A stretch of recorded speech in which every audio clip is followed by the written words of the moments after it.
Hello everyone, I am Rani Pandey and from today we're gonna start our class 11th accounts.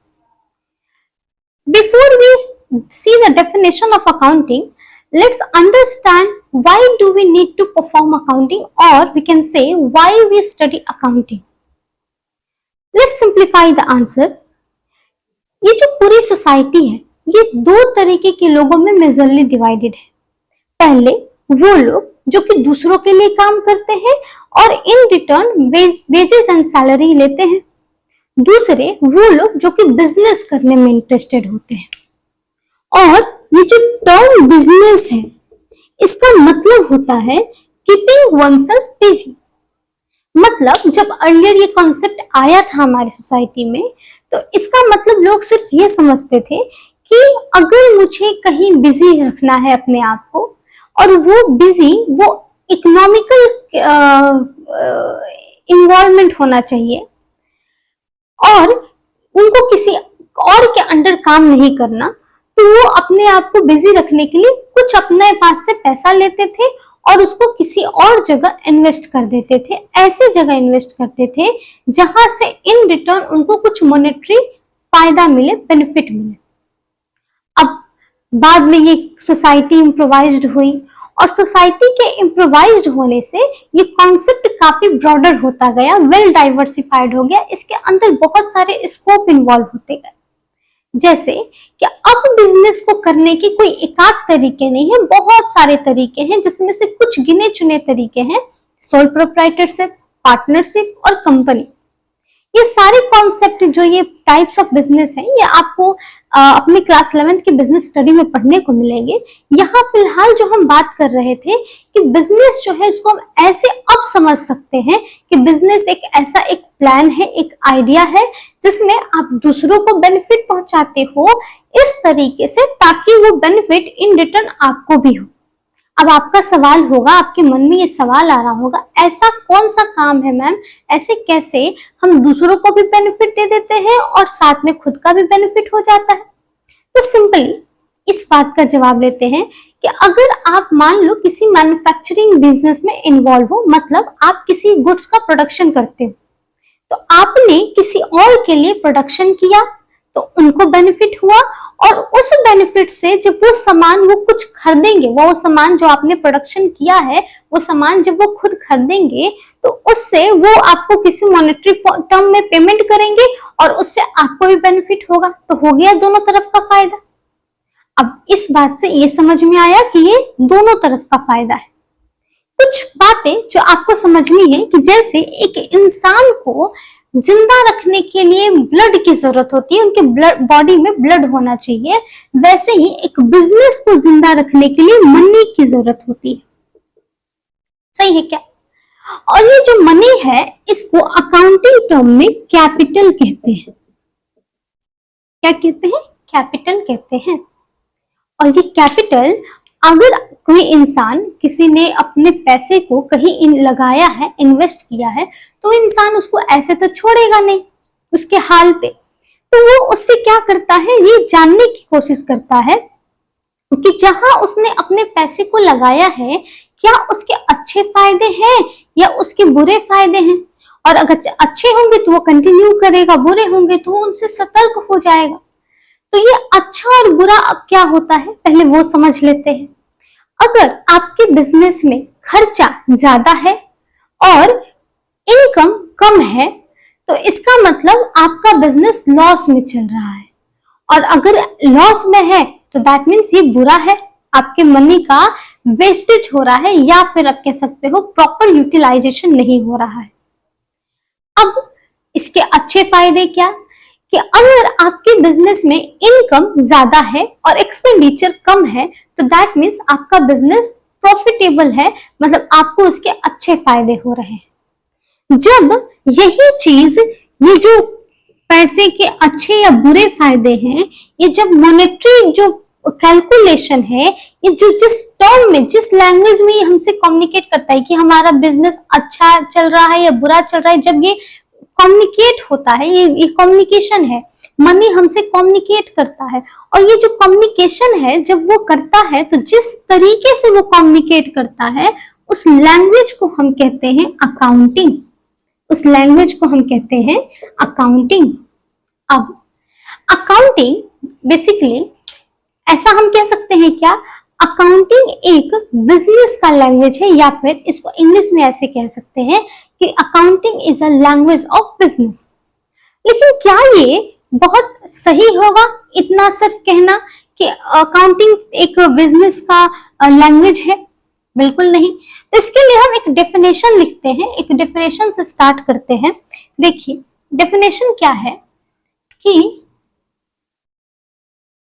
Accounting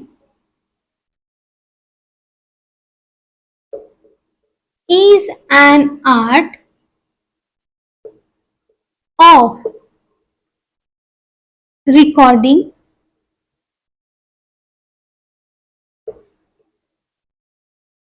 classifying,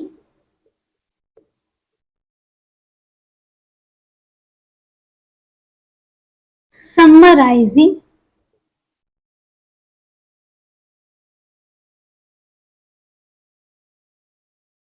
analyzing,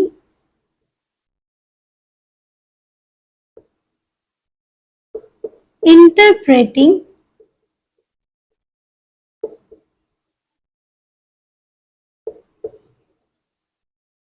communicating,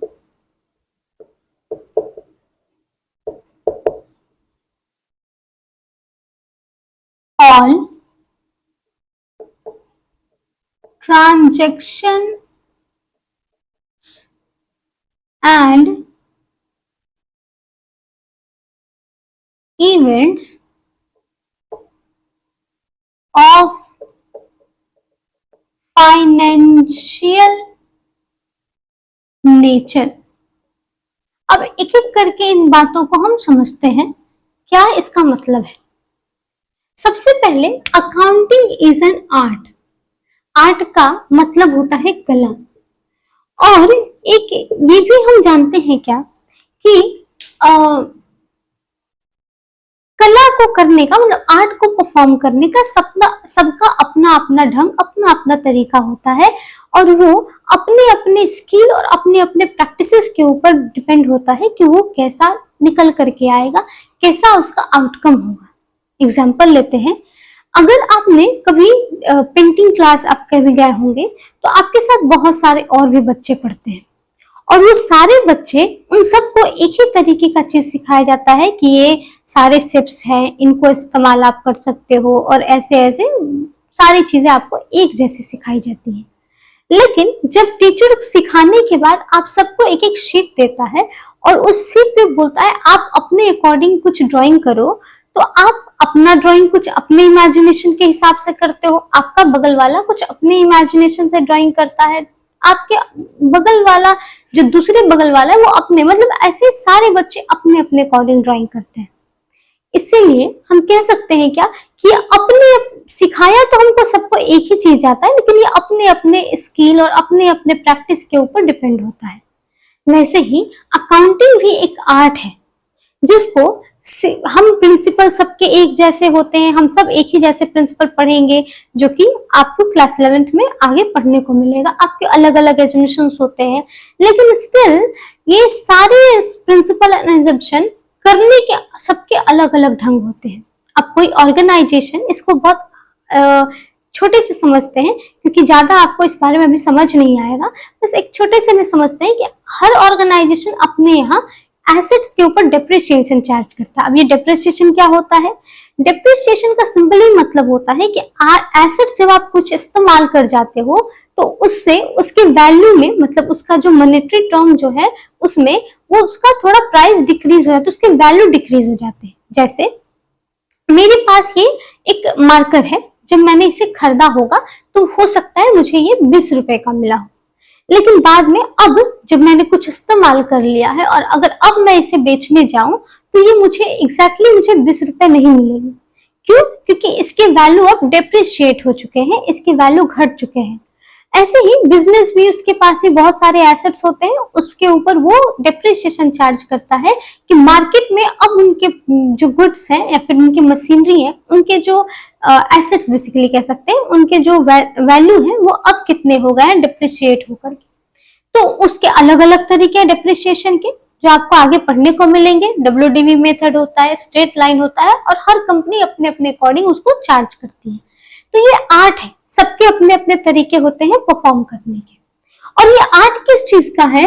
तो recording का art है। मतलब अगर आपको एक example से समझाया जाए तो ऐसा कह सकते हैं, आप अपने किसी बगल के किसी रिटेल शॉप में जाओ और आप वहां पे जाते हो कभी कुछ खरीदने, तो देखते होगे क्या आप अकेले कस्टमर होते हो उसके रिटेल शॉप से कुछ खरीदने वाले? बिल्कुल भी नहीं। आपके जैसे कितने और सारे कस्टमर होते हैं जो कि कुछ बेचने आए होते, सॉरी, कुछ दुकानदार को देने आए होते हैं, बेचने आए होते हैं, सेल करने आए होते हैं, और कुछ परचेस करने आए होते हैं। और एक दुकानदार क्या इतनी सारी बातें एक बार में याद रख सकता है कि इस दिन पे इतने, इस वक्त पर इतने सारे लोग आए थे, उसमें से ये बंदा इतने का पैसा ले गया है, ये बंदा इतना पैसा दे गया है, और सो ऑन, ऐसे ऐसी सारी बातें वो याद कर सकता है क्या? बिल्कुल भी नहीं। हमारी माइंड की एक कैपेसिटी होती है, वो इतनी ही हद तक उसका कैपेसिटी होता है कि वो इतनी ही हद तक मेमोरी स्टोर कर सकता है, इसके अलावा मेमोरी वो इरेज करता जाता है। लेकिन अपने बिजनेस में अगर हमको प्रॉफिट एंड लॉस निकालना है, उसको एनालाइज करना है, तो अपने को क्या करना होगा? सारी बातें तो याद रखनी होंगी, और वो सारी बातें हम याद रख नहीं सकते। तो हम उसको क्या करते हैं, जिस वक्त पर जो भी सेल और परचेज होता है, उस वक्त पर उसी दिन हम क्या करते हैं, उसको रिकॉर्ड कर लेते हैं उस नाम के साथ जो बंदे ने मेरे साथ सेल्स किया है या परचेज किया है। और जिस जगह पे हम इसको रिकॉर्ड करते हैं, उस बुक को हम कहते हैं जर्नल। Journal, okay. और ये जर्नल को बुक ऑफ ओरिजिनल एंट्री भी कहते हैं। अब हमने सारे ट्रांजैक्शन को हर डेट के हिसाब से रिकॉर्ड कर लिया है, लिख लिया है। अब लिखने के बाद ये भी तो पता करना होगा, अब देखो ट्रांजैक्शन सारे तो रिकॉर्ड हो गए, लेकिन ये बात भी समझना जरूरी है, क्या पूरे साल में जितने भी ट्रांजैक्शन हुए होंगे, उस सारी ट्रांजैक्शन को अगर आप, क्योंकि हमारा अकाउंटिंग एक दिन के ऊपर तो प्रॉफिट और लॉस निकालता नहीं है, पूरे साल भर के ऊपर वो प्रॉफिट एंड लॉस निकालता है। और साल भर में इतने सारे सेल और परचेज हुए होंगे, तो अगर मान लो मुझे जानना हुआ कि मेरे बिजनेस में कुल मिलाकर के पूरे साल भर में कितने का सेल हुआ है, तो फिर से उसको जर्नल के फर्स्ट बुक कॉपी पेज से जाना होगा, और देन फिर वो क्या करना होगा, उसको देखते जाना होगा कितने का सेल हुआ, कितने का सेल हुआ, है कि नहीं? तो बड़ा कॉम्प्लिकेटेड हो जाएगा साल भर के बाद इतने सारे चीजों को वापस से रिवाइज करना। तो वो क्या करता है, वो इन सारी चीजों को अलग अलग क्लासीफाई कर लेता है, मतलब अलग अलग हेड्स में डाल देता है। मतलब वो एक सेल्स का कॉलम बनाता है और सारे सेल्स से रिलेटेड ट्रांजेक्शन को सेल्स के अंदर डाल देता है, सारे परचेज से रिलेटेड ट्रांजेक्शन को परचेज में डाल देता है, राम से जितना ट्रांजेक्शन हुआ है, राम से सेल या परचेज हुआ है, उन सबको एक जगह डाल देता है, और ऐसे ऐसे करके वो सारी चीज को क्लासीफाई कर लेता है। और जिस बुक में इसको क्लासीफाई किया जाता है उसको हम लेजर बुक कहते हैं, लेजर बुक कहते हैं। अब ये तो हमने कर लिया कि क्लासीफाई कर लिया, अब समराइज करना है, मतलब अब हमको देखना है कि इसके मीनिंगफुल, इसके कंक्लूजन निकालने हैं। आपने अपने सारे बुक में सारे ट्रांजैक्शन रिकॉर्ड कर लिए, उसके बाद उसके हिसाब से आपने उसको अलग अलग हेड्स में डाल दिए, लेकिन इसका अभी कुछ रिजल्ट नहीं निकला, इसका कुछ मीनिंगफुल रिजल्ट नहीं निकल के आ रहा। तो रिजल्ट मीनिंगफुल जब निकालना होता है तो उसके लिए हमको करना होता है समराइजिंग, जो कि एक पार्ट में नहीं किया जाता, तोड़ तोड़ के किया जाता है, जिसमें से पहला होता है ट्रायल बैलेंस, ट्रेडिंग अकाउंट,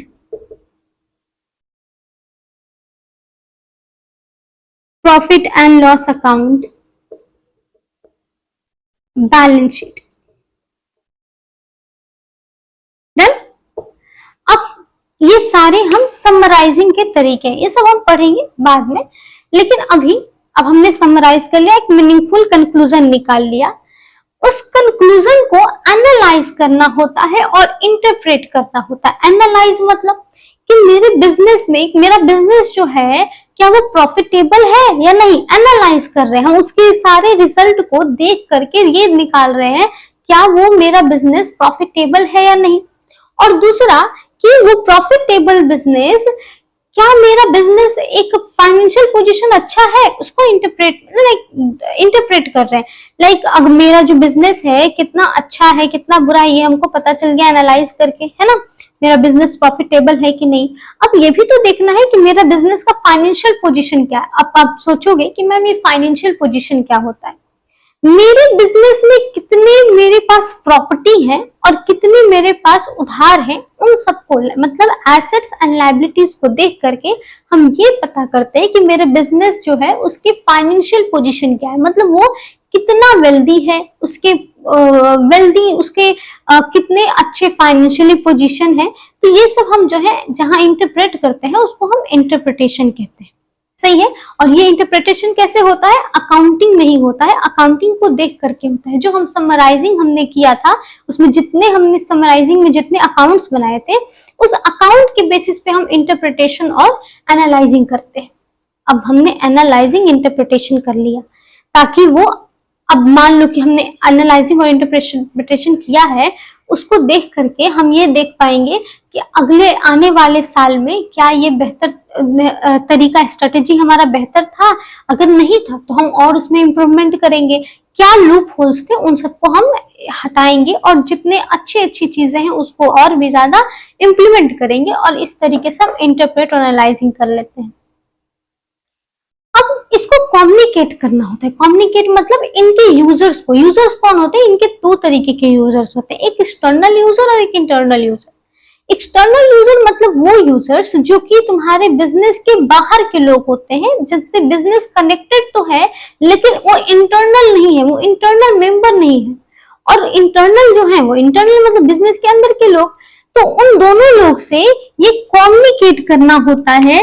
और कम्युनिकेट क्यों करना होता है, ताकि वो अगले बार के लिए कुछ अच्छा रिजल्ट निकाल सके। इन द सेंस कि अब जो हमने ये जो इंटरप्रिटेशन किया था उसमें हमें जो पता चला है कि हमारा बिजनेस ऐसा है, बिजनेस प्रॉफिटेबल है, उसके फाइनेंशियल पोजीशन क्या है, उसके हिसाब से हम कम्युनिकेट करते हैं और सामने वाले को ये बताते हैं, पता चल जाता है कि बिजनेस में क्या क्या लूप होल्स थे और उस लूप होल्स को कैसे हम उसको सही कर सकते हैं। तो जब उन सारी बातों को दूसरों तक बताएंगे कि क्या क्या मेरे अंदर बुराइयां थी, तभी तो वो कम्युनिकेट जब करेंगे तभी तो वो सामने वाला अगली बार के लिए जो प्लान बनाएगा उसमें वो सारी बारीकियों को ध्यान देगा। तो कम्युनिकेट करना बहुत ज्यादा जरूरी होता है। सही है।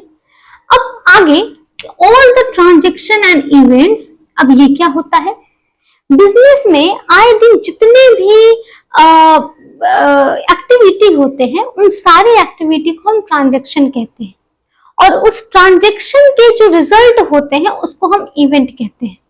सही है। जैसे आपने सेल किया, परचेज किया, ये सब ट्रांजैक्शन है। और जब ट्रांजैक्शन को करने के बाद जो आपने निष्कर्ष निकाला कि बिजनेस में इतने का एक्सपेंस आया है या इतने का प्रॉफिट आया है, इतने का लॉस आया है, that is called event. Result of the all the transaction is called event. Okay. अब ये जो ट्रांजैक्शन एंड इवेंट है वो हमेशा फाइनेंशियल नेचर के होने चाहिए। दैट मीन्स अगर हम ऐसा बोले कि मेरे बिजनेस में, आप अभी हमसे पढ़ रहे हो, मुझसे पढ़ने के बाद आप अब जाओगे तो घर पे तो आप ऐसा करोगे कि वीडियो लेक्चर कितना ज्यादा आपको काम किया, मतलब वो आपके लिए कितना अच्छा है और कितना बुरा है। तो जो अच्छी बातें हैं और जो बुरी बातें हैं, क्या इसको हम फाइनेंशियल नेचर में नाप सकते हैं? बिल्कुल भी नहीं। क्यों? क्योंकि आप मुझे क्या बोलोगे कि मैम आपका जो पढ़ाया हुआ था मेरे उसके 5 स्टार में से आप 4 स्टार दोगे, 3 स्टार दोगे, लाइक दोगे, कमेंट दोगे, लेकिन उसके कोई फाइनेंशियली मॉनेटरी टर्म्स में उसके बेनिफिट निकल के नहीं आ रहे हैं। ऐसे ही आपके बिजनेस में बहुत सारे एम्प्लॉयज होते हैं और एम्प्लॉयज के केवल आप इस तरीके से एम्प्लॉयज को अगर आप प्रेज करते हो, उसके कोई बेनिफिट निकल के आते हैं नहीं, तो उसको हम अकाउंटिंग टर्म में नहीं लिख सकते। लेकिन आपके बिजनेस में अगर किसी एम्प्लॉयज ने अच्छा काम किया, उसकी वजह से 10% का सेल इंक्रीज कर गया, that is a monetary term. क्यों? क्योंकि इसको हम पैसे के टर्म में नाप सकते हैं, इसको हम लिख सकते हैं, तो इसलिए वो फाइनेंशियल नेचर का है। और जब वो फाइनेंशियल नेचर का है मतलब वो अकाउंटिंग का पार्ट बनने लायक है। तो जब भी कोई चीज मॉनेटरी टर्म में मेजर किया जा सके उसको हम फाइनेंशियल नेचर का कहते हैं। तो ओवरऑल हम कह सकते हैं कि अकाउंटिंग एक आर्ट है, एक कला है, ऐसी कला जहां हम रिकॉर्डिंग करते हैं, क्लासिफाइंग करते हैं, समराइजिंग करते हैं, एनालाइजिंग, इंटरप्रेटिंग करते हैं एंड कम्युनिकेटिंग करते हैं all the transaction and events को ऑफ फाइनेंशियल नेचर। अब आपके दिमाग में एक सवाल आ रहा होगा, मैम हमने सुना है कि जो अकाउंटिंग है ये प्रैक्टिकल है, प्रैक्टिकल सब्जेक्ट है, फिर हम इतने सारे कॉन्सेप्ट पढ़ क्यों रहे हैं? बेसिकली एक बहुत कॉमन बात है, जब आप किसी जगह पे, अभी आपने हम मेरे से समझा कि अकाउंटिंग एक आर्ट है ना? तो आर्ट, अब जब आप कहीं जाते हो ड्राइविंग क्लास में, है ना, तो आर्ट, ये भी एक आर्ट ही है, ड्राइविंग करना, that is art, also art, क्योंकि ये भी प्रैक्टिस और स्किल पे बेस्ड होता है। कोई अच्छा ड्राइवर होता है, कोई बुरा ड्राइवर होता है। स्किल जैसे कि सिंगिंग, ये भी एक आर्ट है, क्योंकि कोई अच्छा सिंगर होता है वही सुर सीख करके, कोई अच्छा बुरा सिंगर होता है वही सुर सीख करके, तो ये आर्ट है। ऐसे ही अकाउंटिंग भी एक आर्ट है। लेकिन क्या आपको जब पहले दिन क्लास में जाते हो तो टीचर आपको सबसे पहले, ट्रेनर जो होता है जो आपको सिखा रहा होता है ड्राइविंग, क्या उसको पहले ही दिन आपको स्टीयरिंग पे बिठा करके और गाड़ी चलाना सिखाना शुरू कर देता है, आपको स्टीयरिंग दे देता है, सौंप देता है? बिल्कुल नहीं। वो क्या करता है, आपको पहले सिखाता है कि ये व्हील है, ये क्लच है, ये गियर है, ये गियर ऐसे चेंज होता है, first gear, second gear, third gear, इसमें ये फर्स्ट गियर में ये हो सकता है, सेकंड गियर के ये यूजफुल है, मतलब इस चीज के लिए यूजफुल है, ये ऐसे किया जाता है एंड सो ऑन, ब्रेक होते हैं एंड सो। तो वो पहले दिन आपको कुछ चीजें समझाता है जिसके जरिए आप अगले दिन जब क्लास में आओगे, 2-3 दिन जो भी लगेगा उसको समझाता है, फिर आपको वो क्या करता है, फिर आपको आगे वो व्हील पे बिठा करके आगे ड्राइविंग करने देता है ना? वैसे ही अकाउंटिंग का ये बेस है ना? जब अकाउंटिंग जो है, जो हम ये सीख रहे हैं, ये एबीसीडी है अकाउंटिंग का। अगर ये नहीं सीखा तो आपका फाउंडेशन मजबूत नहीं होगा। तो अगर एबीसीडी नहीं सीखा तो वर्ड्स फॉर्मेशन कैसे सीखोगे? तो वर्ड्स फॉर्मेशन सीखने के लिए अकाउंटिंग के बारे में जानना बहुत जरूरी है, और अकाउंटिंग के बारे में जब जान गए तो आपका फंडामेंटली आप बहुत स्ट्रांग हो गए, और जब आप फंडामेंटली स्ट्रांग हो गए तो इसके ऊपर जितने भी बिल्डिंग बनेंगे वो बड़े मजबूत बिल्डिंग होंगे। सही है क्या? तो आज के लिए बस इतना ही। कल हम लोग वापस से पढ़ेंगे nature and feature of accounting. उसके लिए मिलते हैं कल। Thank you.